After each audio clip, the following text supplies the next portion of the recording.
Well, hey, have you ever seen those end grain cutting boards and wonder how they do those? Guess what? I'm going to show you how we do it today in the shop.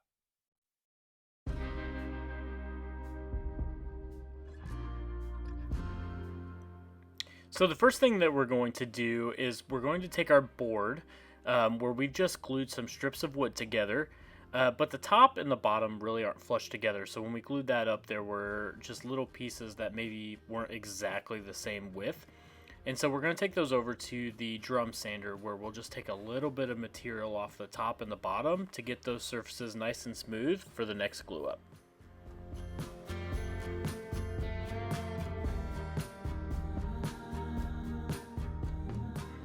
And once we have that done, then we can take it over to the table saw where we'll now square up one end of the board. And so the next step that you guys are about to see, we have to run this board across the fence. So we really need a nice square surface in order for all of those strips to be square to one another. And so that's really what we're doing here, is just making sure that's nice and square.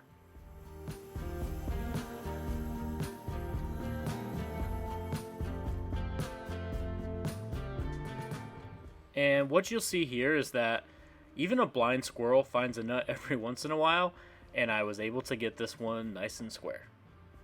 And once we have that board squared up, then we can take it back to the table saw where we will cut strips that go as cross cuts against this board. And so you can set this distance to whatever you would like the final thickness of your board to be. So for me, I wanted the board to be nice and chunky, so I was going to go with a 1.5 inch thick board. And so I set that fence to be 1.5 inches away from the blade, and I will just continue to rip cuts off of this board until we have all of them that we need.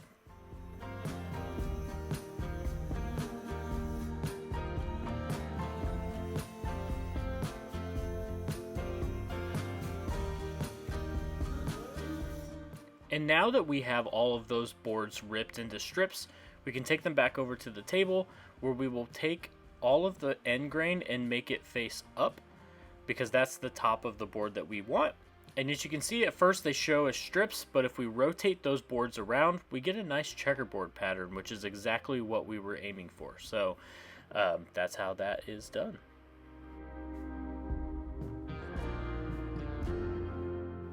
So now that we have all of those squares, we can take it over to the clamps and do a nice glue up. So there's only a couple things here that are really important. One, we want to make sure that the board stays nice and flat, so we're using a pair of nice parallel clamps here to apply even pressure to keep that board flat as it dries. And then we also want to make sure the corners of those squares line up nicely, otherwise you'll end up with some weird gaps or you may have some overlaps. And so what I'm doing here is just making sure that those squares line up, and then once they do, we'll make sure to get nice even clamping pressure there and get the boards ready to dry.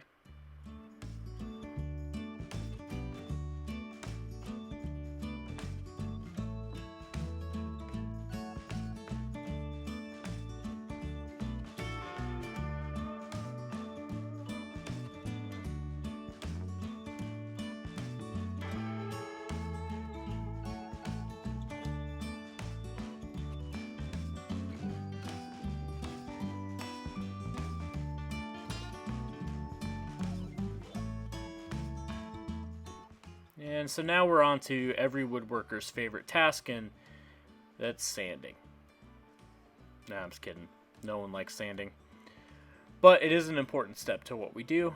And so first what I'm going to do is just apply some pencil lines to the board. Really what that does is gives me a nice gauge to make sure that we're applying even sanding across the board. Otherwise you may end up with some high spots or low spots. You really don't want those in your final result. So the first thing I'm doing here is just sanding, making sure we get all of that nice and flat, and then we'll move on to the next step.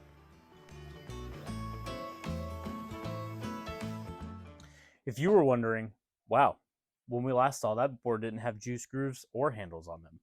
You're right. And we'll show you how to do that in another video that should be coming out soon, so keep your eyes open for that one. For now, let's continue on. And so as I'm sanding, I'm wearing some ear protection and a nice dust mask just to protect my lungs. It does make me wonder, do I have any powers wearing these? Let's try it out. Wonder if I could move this beer over to my hand. Wow. It worked. Pays to wear that PPE, my friends. Make sure you wear it. Protect your lungs. And once you finish sanding the top and the bottom, you want to make sure you get the sides as well. So just go ahead and take that sander and hit those. Make sure you've got nice smooth edges. And as you're sanding, you just really want to think about things and maybe listen to some music. And remember that this is your hobby. It's okay to let loose. Enjoy yourself, Let the music move you. On second thought, that doesn't look good. Nick, you stop. No, please stop. No. Ugh, I really wish someone would have taught me how to dance because this is not good. Oh, it's over, guys. I promise we won't do any more dancing today. But enjoy the sanding. And once you got that all sanded, it's time to put on some finish.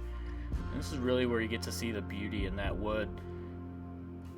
So you really just want to apply a nice liberal amount of the mineral oil to the board, and you just really want to work it in and let it soak in, and also enjoy the end grain as it pops out. You really get to see the beautiful color of the wood. So this is arguably my favorite part of the entire project.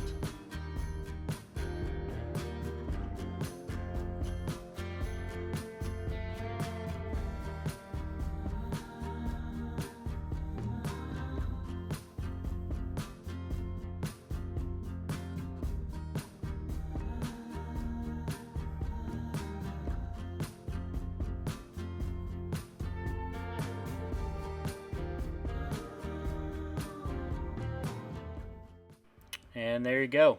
Some beautiful end grain cutting boards ready for a kitchen near you.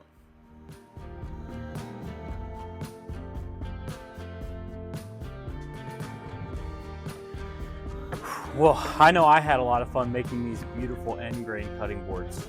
Definitely got a few Christmas gifts knocked off the list this year for me, and I know if you follow along with the video, you too could have some beautiful end grain cutting boards to give as gifts to a significant other, maybe a family member, or maybe even yourself this year for Christmas. If you enjoyed the video, please feel free to subscribe. And until next time, enjoy the woodworking and be safe out in the shop.